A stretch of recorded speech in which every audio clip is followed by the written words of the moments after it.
Jamshidbek Ubaydullayev. O'zlarini shogirdlari bilan kelganlar. Jamshid, har doimgidek juda ham xursandmiz sizni ko'rganimizdan. Har doimgidek navbatdagi yutuq bilan keldingiz. Rahmat.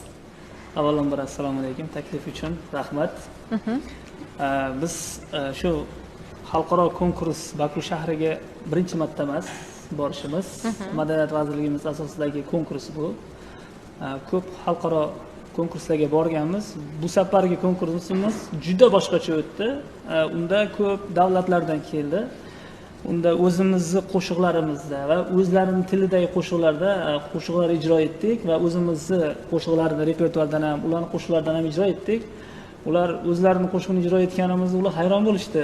Shu rostdan Grand Prix oldingmi? Shu kichkinagina, shiringina Mo'ydinjonov Abubakir. Necha yoshli Abubakir? 11 yosh. 11 yosh. Azarbayjonda bunaqa olish juda ham mushkulda, chunki ularning alohida tajribasi, san'at tajribasi juda ham yuqori va ovoz ham yuqori. Jamshidbek pedagoglik sohasida juda ko'p shunaqa bir shogirdlarni yetishtirganlar. Hammalari juda ham bir iste'dodli va buni endi talantlarni shakllantirishga ham bog'liqda. Pedagogik yo'nalishi alohida bu jarayonda o'rni bor. Abubakir, kayfiyatlaringiz qalay? Yaxshi.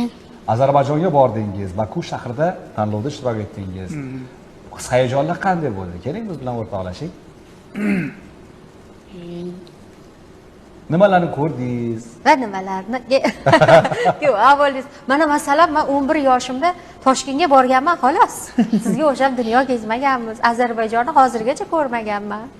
Qanaqa shahar ekan? Yaxshi, zo'r. Havosi yoqdimi? Musobaqachi.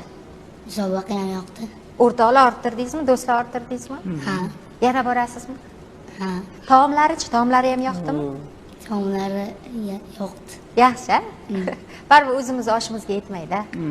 Mana hozir qo'lingizda alohida bir taqdirlangan diplomlar turibdi. Diplomlar ham ustozlariga, ham Abubakirni o'ziga birinchi darajali diplom bilan taqdirlanadi. Polyot tvorчества, ya'ni ijod parvozi deb nomlangan birinchi xalqaro yoshlar o'rtasidagi tanlov hisoblanar ekan. Bu juda ham ajoyib. Qanaqa qo'shiq bilan ishtirok etdinglar u yerda? U yerda Ozarbayjonning o'zining qo'shiqlari bilan, keyin O'zbekiston xalq artisti ustozimiz Farruh Zokirovni Majnuntol ijrosida duet bo'ldi. O'zimiz men bunga yordam berib turdim.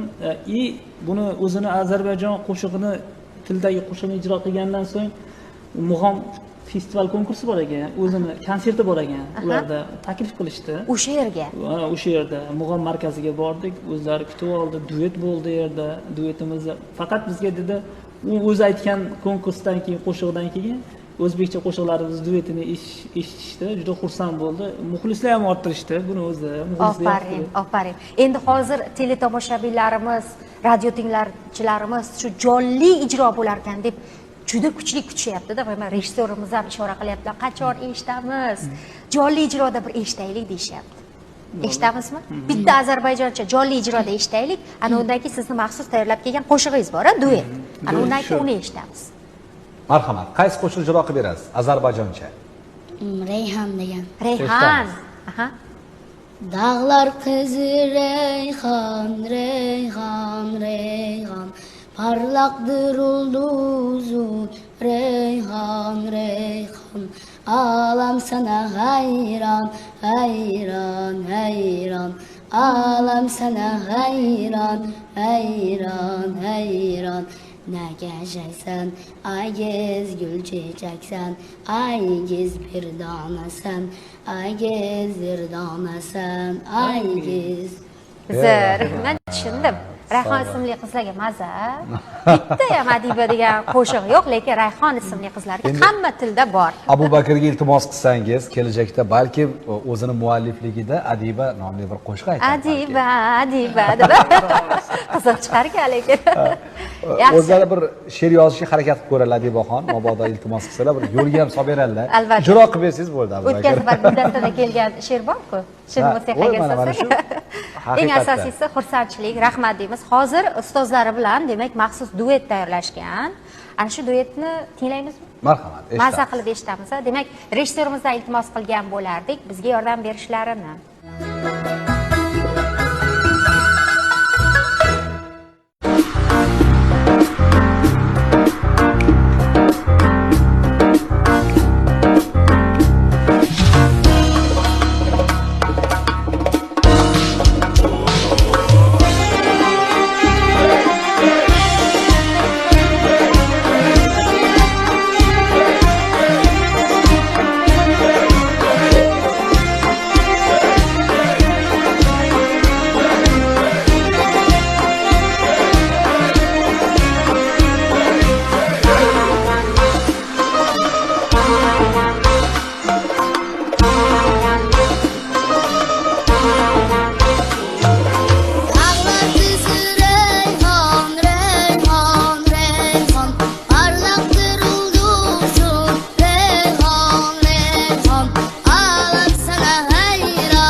durdonasan, aygiz durdonasan, aygiz.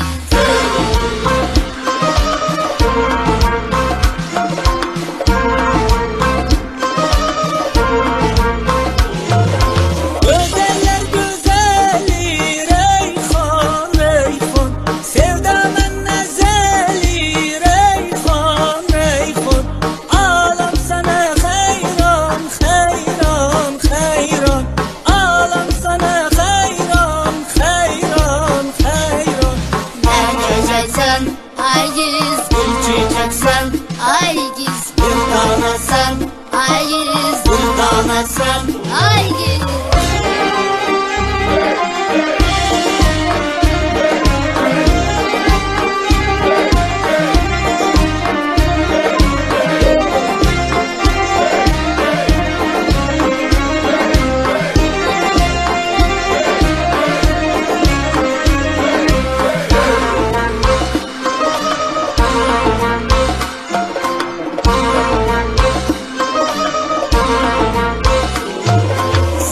Karadım yazan Reyhan Reyhan, baldan şirin sözün Reyhan Reyhan.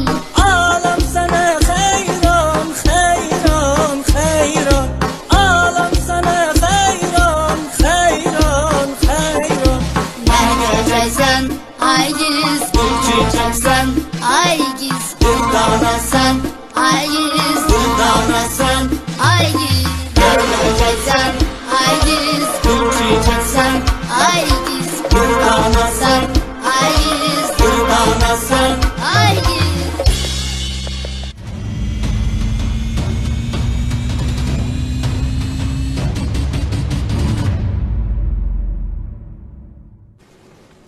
Ajdar Judayam dasturimiz chiroyli davom qo'shiq. etmoqda, albatta. Albatta.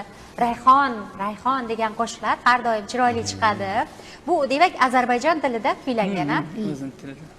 O'zbekcha qanaqa qo'shiqlar aytdinglar? U yerda o'sha Farruh Zokirov Majnuntol qo'shig'ini ijro etdik. Ham o'zim chalib berdim u yerda. Ham konsertmesterlik, jurnal sifatida ham chalib berdim, ham ijro qildik. Apparatlari, hamma narsalari juda chiroyli qilib qo'yib, o'rnatib berishdi. Ozgina hirgoya qilaylik shu qo'shiqni. Lekin ham eshitdinglar. Boshlaymiz? Shogirdimiz. Bosh yuvay deb Majnun tol bir kun chiqqan emish buloq bo'yiga, chiqqan emish buloq bo'yiga. O'zim ko'rib buloqda bir kun ketolmayin qopti uyiga, ketolmayin qopti uyiga.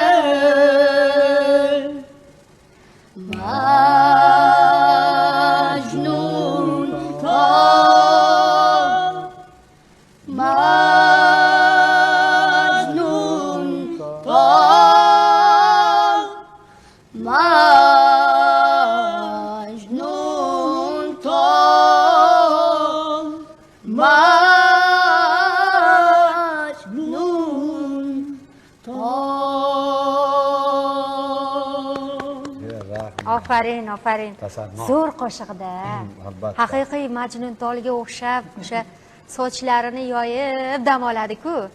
Judayam zo'r qo'shiq. Va siz ham chiroyli ijro etdingiz. Ovozingizda ozgina charchoq bor-a? Birozgina. Buni ovozida o'zi Xudo tarafdan bergan tabiiy o'zi tug'ma xripi bor. Ha, bu o'ziga xoslik, a? O'ziga xoslik. Aha, tushunarli. Shu bitta narsa aytmoqchiman. Shu efirga taklif qilganing uchun kattakon rahmat. Shu yer o'rnida joiz qilib aytib ketaman. Bizni shu darajaga keltirgan ustozlarimizga, ota-onalarimizga rahmat aytib qolaman. Shu yerga kelishimiz o'zi ham bitta baxt, omad va shogirdlar yetishtirib chiqdik. Rahmatulloh akamiz aytdilar. Qodirxon ham kelgandilar bu yerga. Ovoz loyihasi shogirdimiz Qodirxon. Aha. Uni kuzatib turibdi hozir ustoz Hushinani ko'raman dedi. Yana chaqirmoqchimiz Qodirxon. Yangi ijodlari bor, mualliflik, ana 5 tashabbus, prezidentimiz 5 tashabbusi bo'yicha qo'shiqlarimiz bor-ku, shunaqa bitta qo'shiq qilganmiz. Ofarin. Trenddagi Xudo xolasa qo'shiq qilganmiz, kelib o'zi bir ijro qilib, uchrashib, suhbat qilamiz Xudo xolasa. Abu Bakr Asosiysi, har bitta bitta ota-ona farzandidan muvaffaqiyatidan, farzandining yutug'idan qay darajada xursand bo'lsa, ustozlar ham ota-onadan kam quvonishmaydi. Juda ham kuchli Chunki quvonishadi. bu mehnatlar mevasi, mehnatlar samarasi. Bugun mana shogirdlarni shunaqa bir konkurslarga, tanlovlarga tayyorlayotgan ustozlarimiz shu konkursda, tanlovda shogirdlar uddalab shu narsani amalga oshirishsa yoki shunaqa bir sovrinlarga ega bo'lishsa, ustozlar shunaqa bir qilgan Baxtli bo'lib charchoqlari ketishadi. chiqadi-da. Tuni bilan uxlamaslik, o'sha mehnat mashaqqatlar natijasida bu. Bitta narsa esdan chiqib qolibdi. Ustozlarimiz u yerda o'zi kuzatib ham borishdi. Telefon orqali nima bo'ldi, qanday ijro bo'ldi dedi. U yerda ko'p muxlislar ham o'tirdik. E'tibor, obro', o'sha yerga do'stlar orttirdik. Keyin ustozlarimizga rahmat aytaman. Shu darajaga kelgan bizni Botir Zokirov nomidagi san'at institutida konservatoriya huzuridagi ustozim Yunus To'rayev Sharifovich bo'ladi. Ustoz ham professor xizmat ko'rsatgan artist. Ustozimizga kattakon rahmat, shu darajaga kelgan. Shogirdimni ham, ota-onalariga ham juda kattakon rahmat aytaman. Shu darajaga qo'llab-quvvatlab Muhimda ota-onani qo'llab-quvvatlab tushunib turishi. yo'llanma bor edi, o'shani esimdan chiqib qolibdi. Sizlarga aytmoqchiman. Ozarbayjon Bakudan eng yaxshi ishtirok uchun eng yosh nominatsiya va Istanbulga, Turkiyaning Istanbuliga yo'llanma bergan. Noyabrda, xudo xolisa 15-noyabrlarda. Turkiyaga ketyapsizmi endi, Abu Bakir? Inshaalloh. Dengizlarda cho'milib kelarkansiz-da. Abu Bakir cho'milmasa ham shunaqa bir noyabrda sal sovuqroq bo'ladi. Lekin Turkiyada issiq joylar bor, Issiq joylar bor. Issiq joylar bor. Lekin shunaqa bir jarayonlarda dunyo kezd yuribdi. Qarang, iste'dodni, Dunyo qarashi san'atni kengayadi, talab yana ham do'stlari ko'payadi. Abu Bakir mana 11 yoshida shunchalik darajaga erishib, nafaqat xalqimizni, balki o'sha boshqa millat vakillarini ham e'tiborini qozonadi. Bu albatta yoshlarga beriladigan sharoitlar va ularning natijasida. Abu Bakir, endi sizga kichkinagina savolimiz bor. Kelajakda qaysi buyuk ijodkorga o'xshab ijod qilmoqchisiz? Yoki Kimga san'atda havas qilasiz? kimga havas qilasiz? Men Ozodbek Nazarbekov. Ofarin, ofarin, ofarin. Bugun bilasizmi, Ozodbek Nazarbekov Namanganga kelyaptilar. O'z tadbiriga biz chaqirishga Borasizlar, shunga. Juda ham qoyil. Hozir hamma o'sha san'at ixlosmandlari siz kabi ishtiyoq, shijoati baland yoshlarimiz To'raqo'rg'onga jam bo'lishyapti. Ibrat xiyoboni juda ham ko'plab xalq vakillari bilan. Albatta, albatta. Juda ham ajoyib. Abu Bakir, endi o'zi sizlarni oilanglarda mana shunaqa yaxshi san'at yo'lini tanlashingiz uchun boshqalar ham san'atkor bo'lishganmi yoki sizni qiziqishingiz bilan olib ketishganmi? Nima sabab bo'lgan san'at tanlashingizga demoqchida? Meni san'atga buvim olib kelgan. Bujoningizmi? O'sha qirgoya qilib yurgansiz bolalikda ham bir qiziqishingizni payqab qolganlarda buvijoningiz. Uyda Adibaxon shu bobojonlar, buvijonlar, oiladagi shu nabira tarbiyasini shug'ullanib turgan insonlar borki, ular iste'dod sezishadi-da. Bu bolada talant bor. Ko'rganlarda albatta juda katta tajriba bor-da. Ana shu buvijoningiz uchun hozir nimalar deysiz mana jonli efirda? Marhamat. Yaxshi gaplaringizni ayting-chi. Rahmat deysiz. Hozir xijolatda, hayajonda. Shuncha yutug'ingizni tagida buyingizni mehnati bor ekan. Buni siz olib kelmaganda Sizni shuncha juda ham yutuq yaxshi yo'q. ko'raman buvijon deng. Ozarbayjon yo'q, Turkiya yo'q mana. Hozir buvijonlari buni nimada Astanadan kuzatyaptilar, Qozog'istondalar hozir. Qozog'istonda farzandlar bilan ketganlar. Mayli, baribir ko'rish imkoniyatlari bor. Ayting buvijoningizga, yaxshi ko'rishingizni ayting. Buvijon, sizni juda ham yaxshi. Juda ham yaxshi ko'raman. Sizga katta rahmat. Sizga katta rahmat. Sog' bo'ling. Ofarin. Bu gaplar hali qo'shiq bo'lib chiqadi. Hali shunaqa chiroyli buvijon, ota-ona haqida juda go'zal qo'shiq bo'lib chiqadi. Kelganinglar uchun rahmat. Sizlarning vaqtinglarni olmaymiz, chunki To'raqo'rg'onga borishinglar kerak, tayyorlanishinglar kerak. Bundan keyin yana katta yutuqlar bilan Guldastada kutamiz, Abu Bakir. Xushepsizlar, Rahmat.